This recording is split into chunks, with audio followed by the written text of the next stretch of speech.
Africa, which was a French colony, so most of his writing is in French. And we're getting close to people that are almost still alive. All right, so he's recently passed, relatively. What's Derrida about? And you've probably seen this word used before, and I've seen it used kind of lazily. Deconstruction. What's deconstruction? The meaning seems like it's not constructing, or it's the opposite of that. It's taking things apart. Sure, but in an analytical way. It means like to break things down and let's analyze something. And really he wants to analyze texts.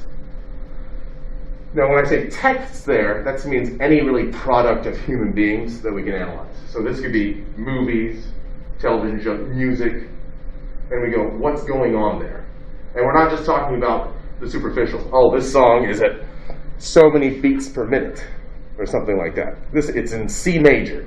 No, there's a diminished triad in it. No, it's not merely music theory or film theory or something like that. Not merely that, but breaking things down. What's going on here? What does this mean? Because we know sometimes we'll think about songs and they have, what's this song about? What does it mean?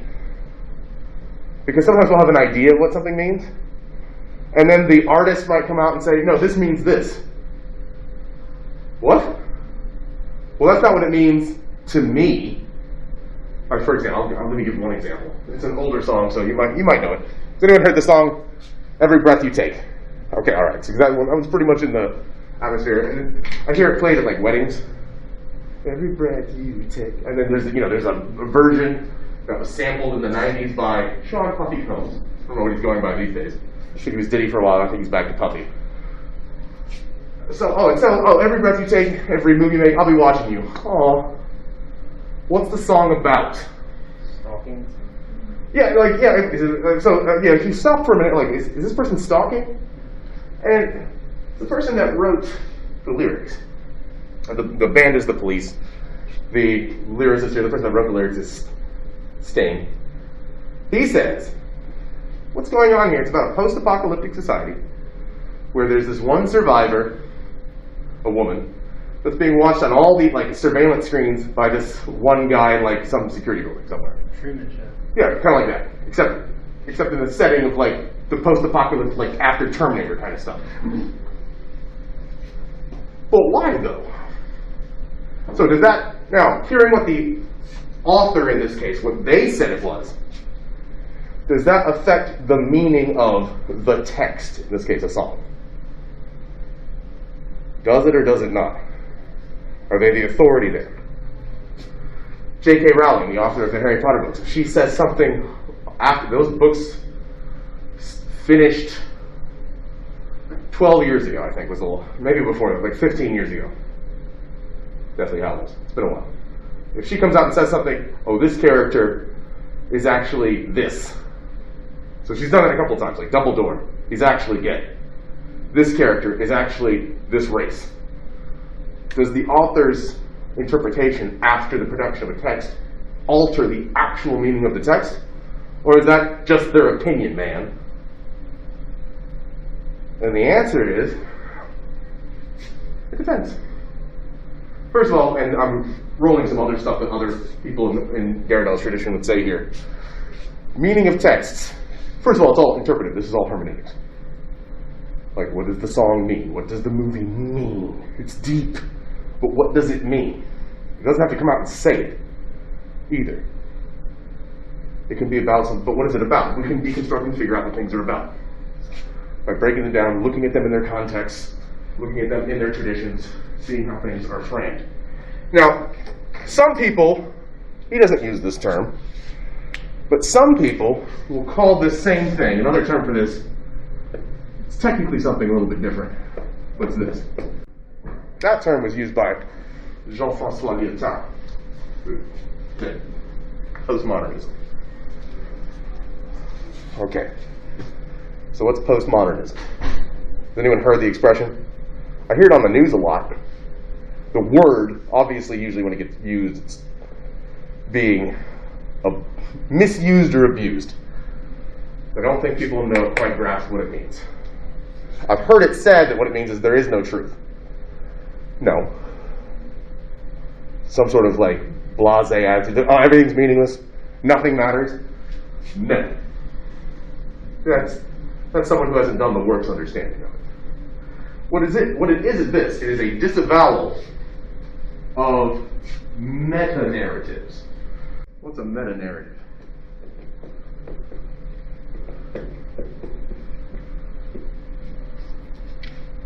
You know what a narrative is? That's a story.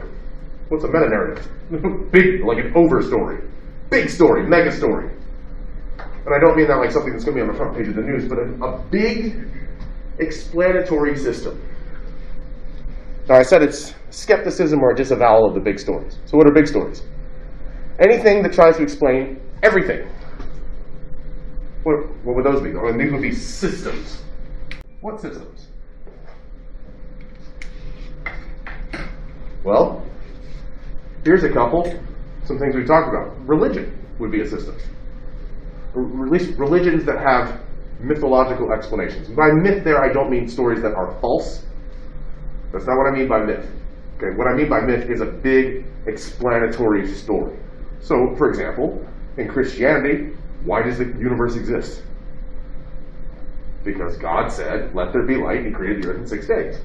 Or whatever the 6 days means, whether that's literal or not. Either way, whether it's literally 6 days or no, 6 days means billions of years, whatever the interpretation is there, the notion is God's responsible for creation. Christianity, Islam, Judaism, that's a systematic explanation. And everything in the universe has to do with that. There's an explanation for everything. Why is this tree up here? Well, through so many causes over time, God directed this to be here. So, skepticism of that. Oh, so postmodern, that's skepticism about religion.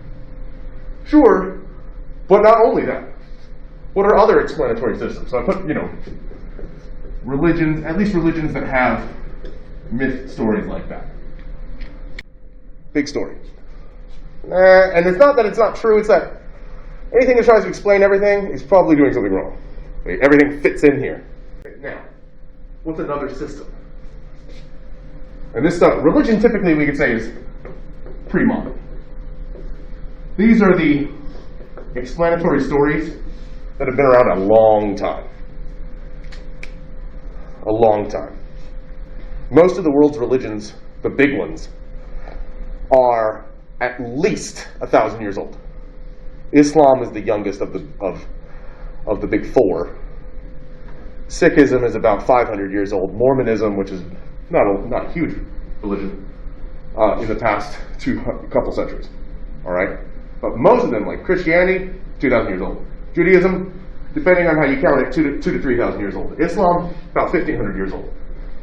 Buddhism, about 2,000 years old. Hinduism, 2,000 to 3,000 years old, depending on where you start counting. Really old. Pre-modern. Almost all of them. What's another kind of explanatory system? Science. Now this is mainly the modern system of explanation. It's not the only one. But the modern big picture meta-narrative, there's a scientific one that has the same kind of myths as the pre-modern. We don't call them myths there. We say it's science. But it also has a big story of application that explains everything. So no. It's not that God caused the universe to come into being 6,000 years ago, something like that. It's several billion years ago. There was some sort of proto-matter, and it expanded very, very quickly. This is called Big Bang. It keeps expanding. We know these things are going on. We are able to explain how elements came into being with a big story like this. And we're also part of the big story. We're in the story too. Because 4.5 billion years ago, that's when the solar system started forming. The Earth is in its Hadean period. We can explain how every phenomenon on Earth happens. Maybe we don't grasp everything fully, but we have a rational explanation ready to go. And this includes all the sciences. Everything from biology to zoology to psychology to sociology, even some of the social sciences being here.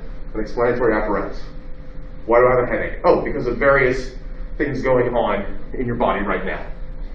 Yeah, but also, why do volcanoes exist? Well, because of various tectonic forces. We have an explanation for everything.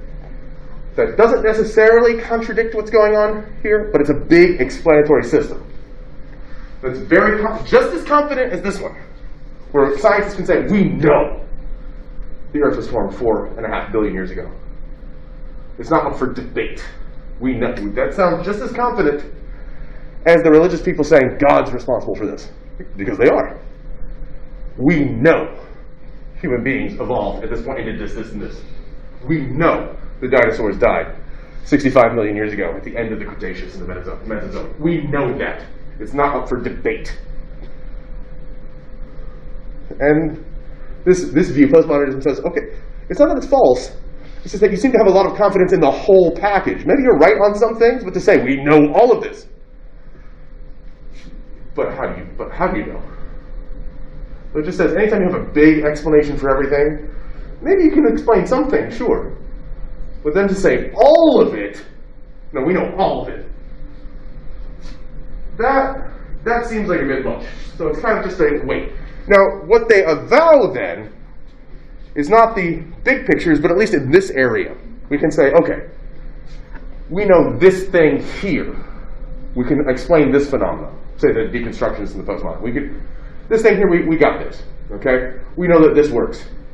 But to extrapolate from this, some big grand narrative, that's too much. So then we can have narratives and perspectives and go, yes, from this perspective, this is the case. From this narrative, this is the case. So we can look at various narratives, and we see how narratives are constructed in opposition all the time. I saw, well, let's just say on Tuesday, for example, there was a trial that came to an end, yes? And I saw very quickly very different takes on what had happened. Different narratives. And it's not that any of the narratives are themselves correct or false, but that there are varying perspectives in opposition. And it's not, people often reduce it to two, like there's two sides to everything. No, there's often an infinitude of sides. There might be 5 sides, 10 sides. It's limitless, but usually it gets reduced into 2 because we like binaries very easily. I just want 2. This one or this one, or this one. No, I don't want to do that.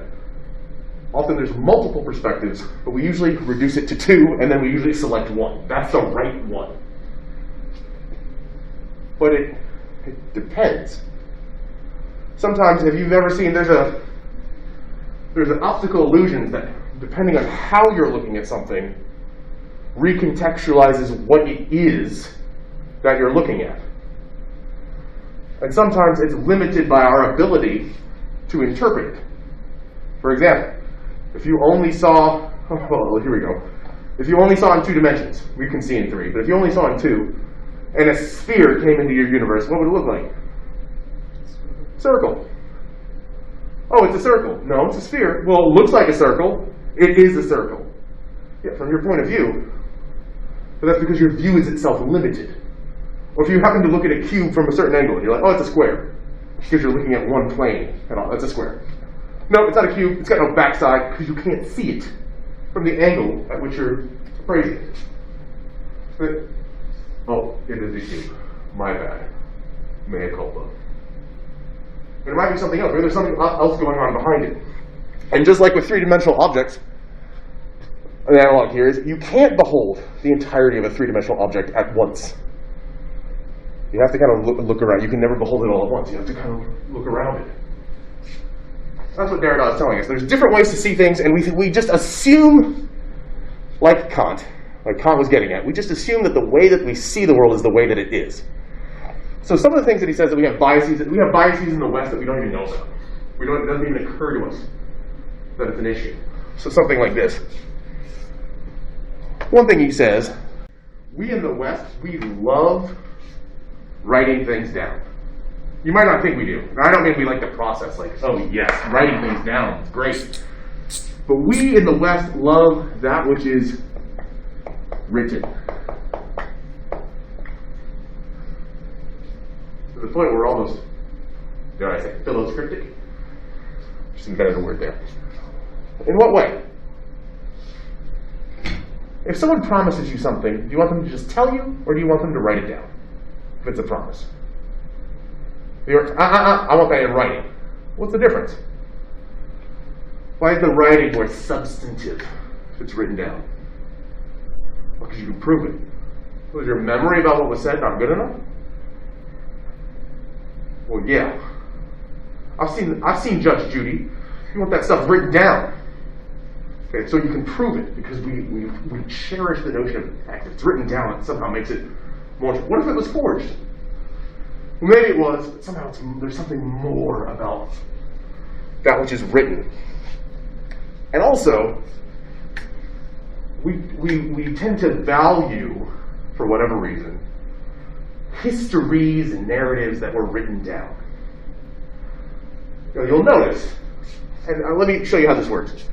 Like, we've studied in this course a lot of European philosophy. Okay, I did a little bit of a trajectory in Eastern philosophy. You'll notice something that I didn't talk a lot about was, say, sub-Saharan, so we'll say Southern African philosophy. Why not? No, I could. There's a lot of interesting stuff going on there. But it's usually not talked about that much. Or even sub-Saharan thought. Why not? Here's why.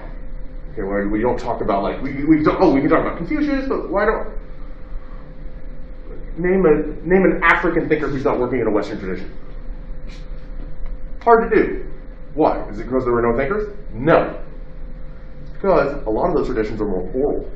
There wasn't stuff written down. And so sometimes the colonial imperialist mindset was they didn't write anything down. They must not have had any thought. They didn't write anything down. It must not have been important. Same thing in the Americas. Oh, the indigenous people, they didn't write things down, so it must not have mattered. Because we, in the West, value writing so much, to the point where he explains this by doing this in French. He has two words.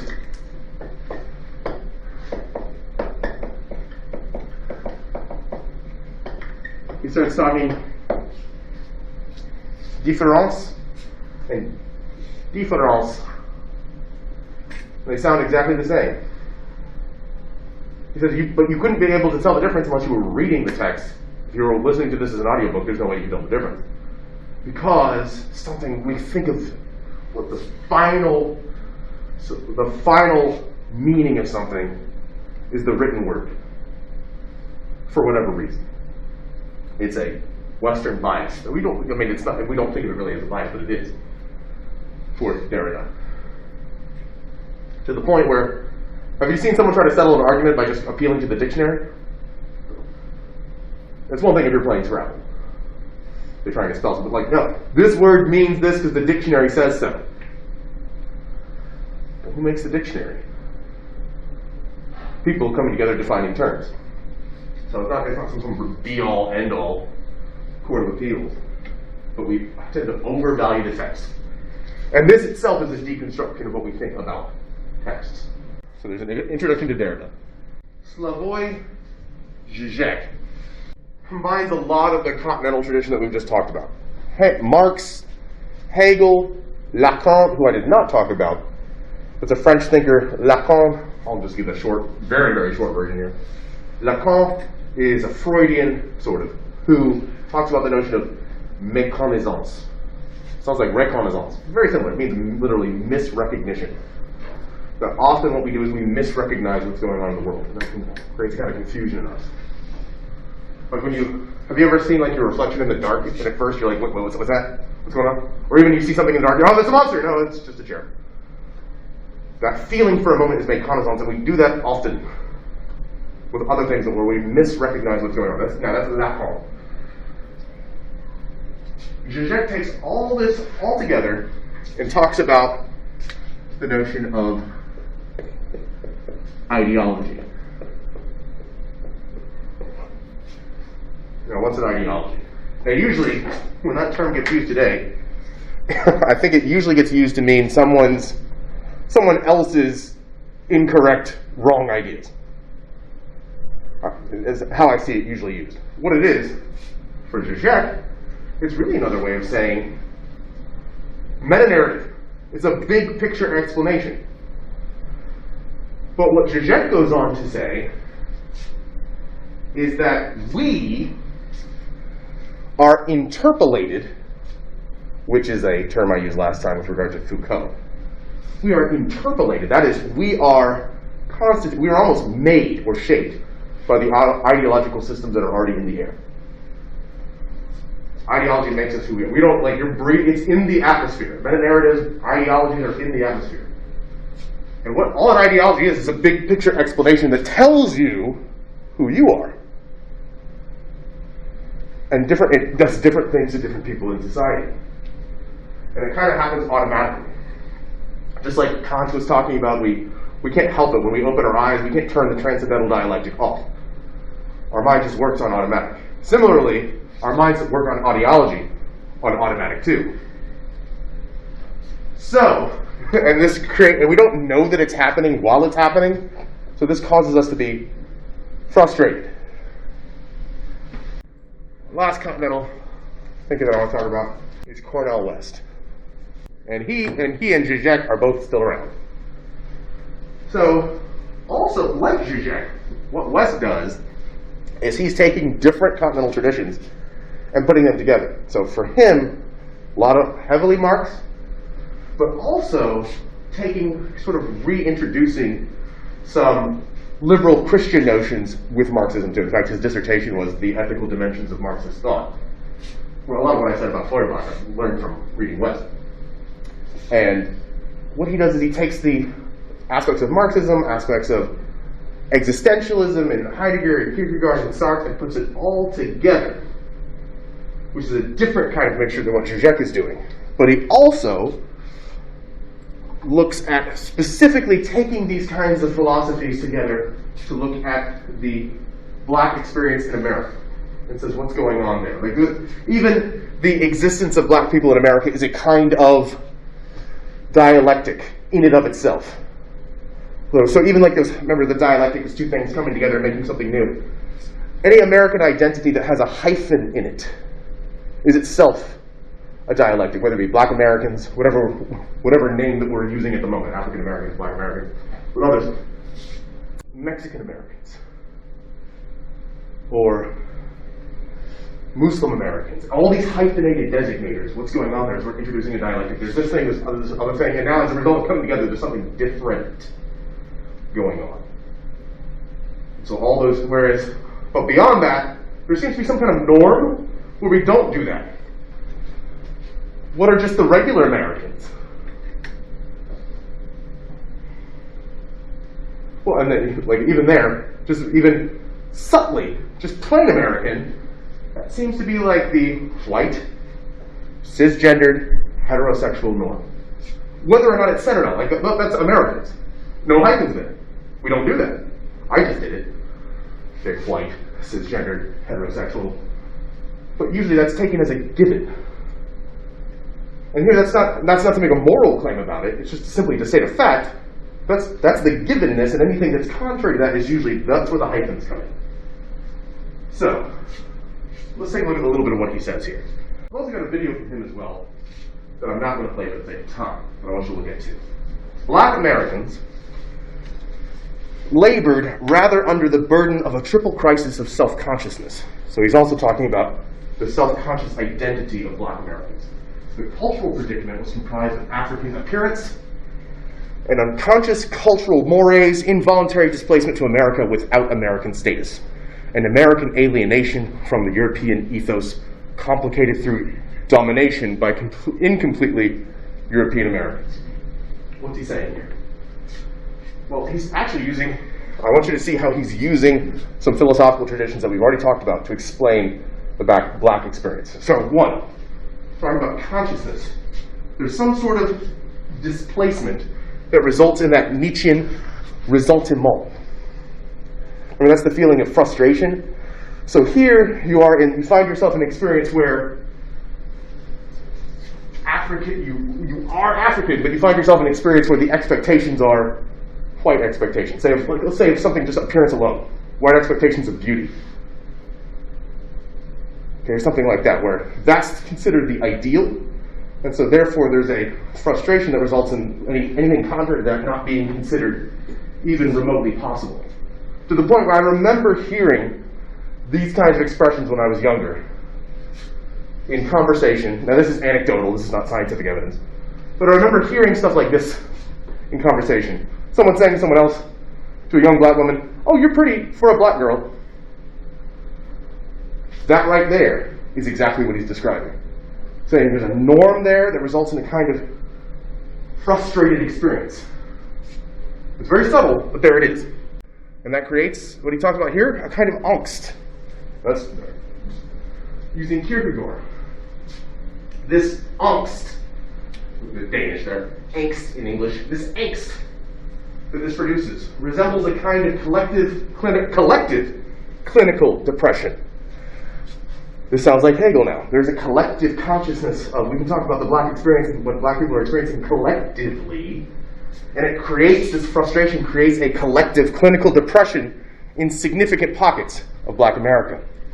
The eclipse of hope and the collapse of meaning in much of black America is linked to the structural dynamics of corporate market institutions that affect all Americans. This, by the way, was written in the early 90s in Race Matters. Under these circumstances, black existential angst derives from the lived experience of ontological wounds and emotional, let's just say scars inflicted by white supremacist beliefs and images permeating U.S. society and cultures. These beliefs and images attack black intelligence, black ability, black beauty, and black character daily in subtle and not so subtle ways. So what's he doing there? Also asking the transcendental question like Kant. What are the conditions that made this possible? And the answer is capitalism, there's the Marxism coming in, corporate institutions, but also white supremacy. Deconstructing what's going on here. What's the big narrative? White supremacy. But that's like ideology too, because we don't even realize that it's there. Because it's taken to be like the air we breathe. That's the way ideology and meta-narratives often work. It's like the air we don't even think we're breathing in, but it's just there. Whereas a fish would very much realize, this is different. This is a different atmosphere. So that's West. And this is the Continental Tradition. See, wrestling with all these, what's going on with our consciousness, what's going on with our minds, what's going on in how we constitute all of reality. Now, we're going to take a look at the other tradition, the Analytic Tradition. And the Analytic Tradition is doing something very, very different. Or at least at first, I would say. I think right now, 21st century, I believe that, and we'll see this when we get to Kate Mann, because I'm definitely going to get to Kate Mann, dealing with a lot of the same issues, but with different methods. So the Analytic Tradition has a different method than the Continental Tradition. We'll see if we can get to some of what that is. I went to grad school to be an analytic philosopher. Now I'm a Continental, so that most of my work is in people like Kierkegaard and Sartre and de Beauvoir. But this is different, but let's see. Because I think the difference gets overestimated. In the 1970s, it was almost like they were at war. Let's see what they're doing. Let's start with Bertrand Russell. Lord Russell. What's he about? Well, first of all, before Russell, notice he's England. Everybody we were dealing with so far, Germans and French, for the most part. Russell doesn't like any of that German tradition. Like, Kant's great. Starting with Hegel, everything went off course. This whole notion of Geist is ridiculous. And so Russell starts really in the English-speaking world, a tradition that's very anti-idealist. Again, all this abstract notions, stop it. Before him, there were what was popular in England was kind of like, there were British Hegelians, whose names no one's heard of, okay? F.H. Bradley, Bosanquet, no one knows those names, right? Because they're ignored because Russell was so successful in turning English, and by extension American philosophy, into something different. So Russell says this, what we need to work on, get rid of all that Hegel nonsense. Oh, there was a Geist pushing a dialectic to get us to an absolute. Might as well be saying. What we need to do is we need to think as logically as possible. Hegel had a book on logic, but it's ridiculous. So what do we need to know? And what Russell ends up doing is, like, if you take me for logic, I think some of you have, we're doing what Russell proposed here. That's symbolic logic and mathematics. That's what Russell's getting at. Like, math and logic will really get us to what we want to get to, which is just stuff about the world. Propositions. What do we want? Propositions. Why is that so great? Well, consider going all the way back to Plato, Aristotle. They're constantly talking about stuff, ousia. Okay, Descartes. Well, how many substances are there? Stop talking about substances. Because it sounds ridiculous. Well, there's matter, and then there's non-being, and then there's thought, and there's just, okay. What we need to do is stop talking about substances or stuffs. What we need to do is talk about what are the propositions that we can say about reality. In short, what this means, like if I could put it in modern lingo, what are the facts? What do we know? Well, there might be this thing called what do we know? And really, we want to get it all, we want to extrapolate from reality all the facts that there are. And their relations. Hence logic. So stuff like this. Okay, so this is working on logical rules. Now, Aristotle talks about stuff like this, but what Russell wants to do is reduce it to, these are simple logical formulae. Let's say something like this, like knowing how things work. If today is Thursday, then tomorrow is Friday. Okay, so let's say P stands for today is Thursday. And let's say Q here stands for tomorrow is Friday. And so we've got this statement, what this arrow means is if today is Thursday, then tomorrow is Friday. We got that. And then I say, today actually is Thursday. What do I know? So what's tomorrow? Friday. Everything, we want to figure out all the relations between reality. Like what causes this? Okay, you did this stuff, you did this kind of stuff, this is the basic version of what you did in math, what you did in chemistry, what you did in physics. Okay, like if you remember, you got some substance, you got some chemical compound, you add heat and it yields whatever. What are the logical implications? That's what you're doing. That's all we want to know. So really we want to think scientifically, and we want to think logically. So science and logic, those are the two big things for Russell. And this is called, his view is called logical atomism.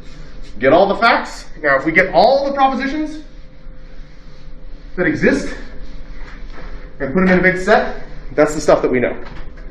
So what scientific knowledge is, what knowledge is the collection of all the facts that we can gather. It's nothing but facts. Not stuff like the absolute Geist, that kind of stuff that's speculative, stuff that Freud's talking about, the unconscious. Okay, show me your unconscious. Well, what's that? You can't? Does it really exist then? Is that a fact? So we're looking for objects and the relations. Russell had a student, Ludwig Wittgenstein. Now, despite the German name, he's working in the English-speaking tradition. He did write in German, though, too. He's actually from Österreich, or Austria. And what he does, he's a big fan of Russell, but he says, okay, let's make this even more hardcore. The world is a collection of facts. And the world is all that is. So what is the world? So we're talking about, all that dialectical stuff, the whole German tradition. No. He writes this book called the Tractatus Logico-Philosophicus. If you go to the full title, it says this: what's going on? What is all knowledge is nothing but a collection of facts. What is the world? Developed. It's all that is. Nothing beyond that. So if you can't express a proposition about something, a fact that then we can then confirm, don't talk about it. Didn't Kant tell us this? If you can't, God exists. Okay, show me God in the world. Unconfirmable. Then it's not a fact. Maybe it's actually true. Maybe God does exist, but at least in terms of our phenomenological analysis of reality, we can't know that. So we can only confirm the facts that exist in the world. The world's a collection of facts, not things. Stop talking about substances. Talk about facts. What are facts? Objects and their relations. So, what does this lectern mean? Not a scientific question. The lectern is on the floor, in front of me, object and its relations. That's what we're doing when we do science, where something is. Okay, we can talk about the orbits of the moons of Jupiter, how far they are. So what does it mean? Not a scientific question, not a logical question. What does it mean that the moon is tidally locked? It doesn't rotate. Does that mean something special about Earth? No. Or if it does, not a scientific question. And in fact, if you can't talk about it, shut up. The very last line of the Tractatus is, whereof one cannot speak, thereof one must remain silent. So going out of your way to talk about the metaphysical, something spiritual, this is really big. It's later trying to say, nah. Don't incorporate extra nonsense into your science, because that's what the German philosophy is. Hegel and Marx and Freud and all those guys. To the point, Eyre is one of many of this group called the Vienna Circle that then become Wittgenstein fans. Eyre's just one of them. There's others that are really more important than Eyre. Rudolf Carnap and others. But what I want to get to, because I think Eyre's good on this point, is this. Following Wittgenstein, they say, the Vienna Circle, and others, the logical positivists, which is basically American and British philosophy in the early 20th century. There are four different kinds of statements, or things that we can say or write down. And what our job is to really focus on one. What are they? Tautologies, contradictions,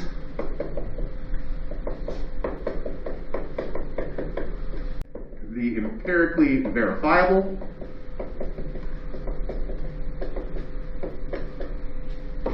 and that's the big deal. And then nonsense. So what are those? And I've noticed I've starred one. So these are cool, these are cool, these are great. Check plus. And these are stupid. And these are the four different kinds of things. When you open your mouth and when you write something down or type something up, these are four different things you can do. These first two we really don't even need to cover, because they're both super obvious. Tautologies. Tautologies is where you say something redundant. Okay, like this chair is a chair. Thursdays happen on Thursdays. But even stuff like triangles have three sides. Now they already something a little bit different. But what's the definition of a triangle? A three-sided figure. So when I say a triangle has three sides, I'm saying a triangle is a triangle. Those are tautologies, things that are redundantly obvious. Contradictions, on the other hand, are things that are redundantly not true, but it's obvious. So if I say something where I say something and it's the exact opposite. This chair is not a chair. That's obviously false, because it's stupid talk. Okay, it's Thursday and it's not Thursday. I'm in South Carolina and I'm not in South Carolina. All contradictions are obviously false. So tautologies are obviously true. Contradictions are obviously false. So really, you could do that, but those things don't matter. But this stuff, the empirically verifiable, these are things we can go out to the world and confirm. These are obviously true. Tautologies are obviously false contradictions. Empirically verifiable propositions, that's what science, logic, and language are about. Like if I say, like it had there's a white fence in front of my house. I can go to my house and see if that's actually true. There's a way to answer that statement to figure out if it's true or false. These are obviously true. These are obviously false. These statements can be confirmed or denied as true or false based on what's happened, what we see, what the fact is. So if I go to my house and there's not a white fence there, I say that is false. If there is, I can say that's true. They're empirically verifiable. That's the way scientific claims work. Okay, even when we're talking about complex formulas, okay? Is gravity really the mass of one object plus the mass of the other object divided by the distance between them? So let's not go perform the experiment right now, but we could do the math on that and we'll see that it works. Unless we're dealing with a high gravity well in Einsteinian mechanics. It's Newton's formula for gravity. It works most of the time. I don't want to get too complicated. It works unless we're dealing with really high gravity. Okay? We can confirm that. And all our saying with scientific, is this true? Yeah, because we can confirm it.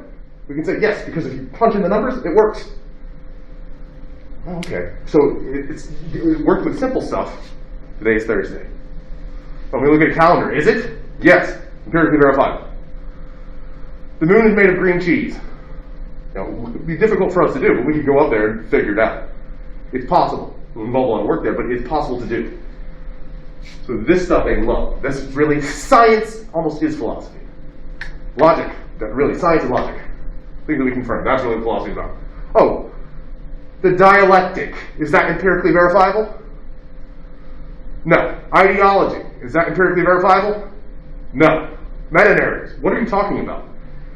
Okay? Social constructs. Empirically verifiable? No. So this tradition here says only that which is empirically verifiable. That's what's confirmable. That's what matters.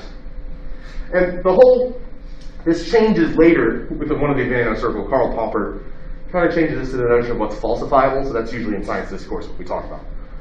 It's kind of an updated version of this. So that comes from this group. But the last group of things we can say, nonsense. What's nonsense? Well, there's simple nonsense like blah, blah, blah, blah, blah, completely meaningless. And that's obviously meaningless. But really, it also refers to any language which is not obviously true, not obviously false, and not even possible to be empirically verifiable. So I have the example up there, God is love. Is it true by definition? Nope. Is it false by definition? No. Is it empirically verifiable? Like, is there a scientific experiment we could perform to see if that's true or false? No. So it's nonsense. Like, it's not that the statement God is love is neither true nor false. It's ridiculous. And so other things, anything about God. God exists. So logical positivists, that kind of stuff's not even on the table. Don't bring it. It's stupid. Or the absolute is where we're headed with dialectic. Stop it. Nonsense. Hyper focus on the logically explicable. Again, this is really taking an influence in the American and British traditions.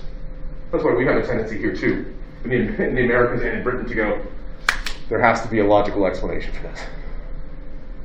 When something happens, we're really logocentric in that regard. Not that logic is bad, that's not my point. But we have in the Continental Tradition, there's a tendency to go, what are other perspectives that might explain this? From what we're dealing with now, this might not work. Are there other methods available? All right. I'm going to move forward now to where this goes. Obviously, I've gone from the middle of the 20th century to now. And this is where the Analytic Tradition and the Continental Tradition have kind of, I wouldn't say they're merged completely, but they're dealing with similar problems now. So, Kate Mann here, analytic philosopher, what are we doing? We're dealing with logical analysis, facts, and that which is empirically verifiable. That's the Analytic Tradition. So what does she deal with? And she wrote a book a couple years ago called Down Girl, The Logic of Misogyny.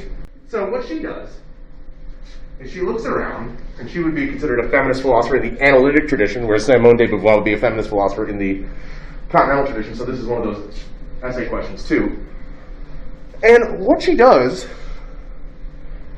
is she has a couple of terms that I want to talk about. So first of all, she talks about misogyny.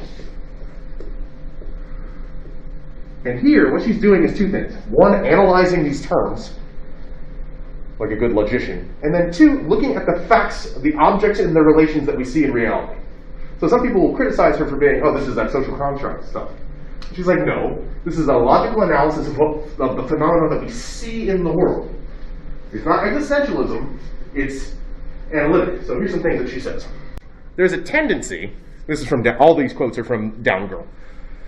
There's a tendency to define misogyny as this deep hatred in the heart, harbored by men towards girls and women.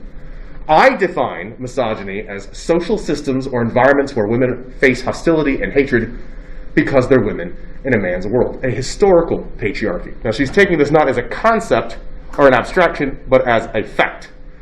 She continues, I think most misogynistic behavior is about hostility towards women who violate patriarchal norms and expectations. Again, looking at this as analytically, not hypothetically. Who aren't serving male interests in the ways they're expected to. So there's this sense that women are doing something wrong, that they're morally objectionable or have a bad attitude, or they're abrasive or shrill or too pushy. But women only appear that way because we expect them to be otherwise, to be passive.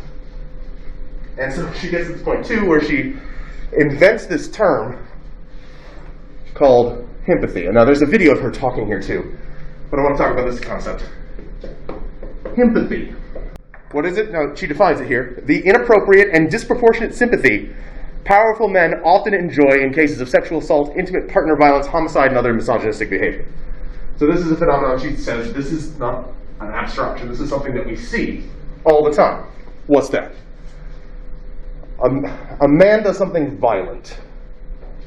Perhaps to a woman, perhaps not, but there's like this, a perpetuated, in society we see a perpetuated attitude of misogynistic violence. But often if you see someone like commit a crime, and then it's, well, you hear a lot of focus of, well, they were a loving father. And, you know, no one saw this coming. They were so sweet. Why? What are we doing? It's a portmanteau of him and sympathy. There's this attitude of when people commit violent crimes, yeah, but think of all the good work they've done. Since Roman Polanski, director, who definitely, to the best of my knowledge, involved in some sexual assaults. Yeah, but think of all the great films he's made. What are you doing? R. Kelly, keeping people in his basement. Keeping women in his basement. He's like, I'm sorry. That's great and all. And maybe you had some great tunes at one point, but the going out of the way to apologize, to try to kind of excuse this behavior, is a phenomenon that Kate Mann says we see. That's a fact that we see in the world. It's not this existential notion of, like David Waugh was doing, where we find ourselves in a particular kind of knowledge, or a particular kind of living, or a particular kind of existence. She says, just look out the world, and these are the facts that we see going on. This phenomenon is happening out there. But they're talking about similar stuff, but like I said, the methodology is different. So, watch the video there on that. But, here we are, out of time. So, all of you, I might see you again in the future. Well, I'm going to go ahead and say it now. Have a good summer.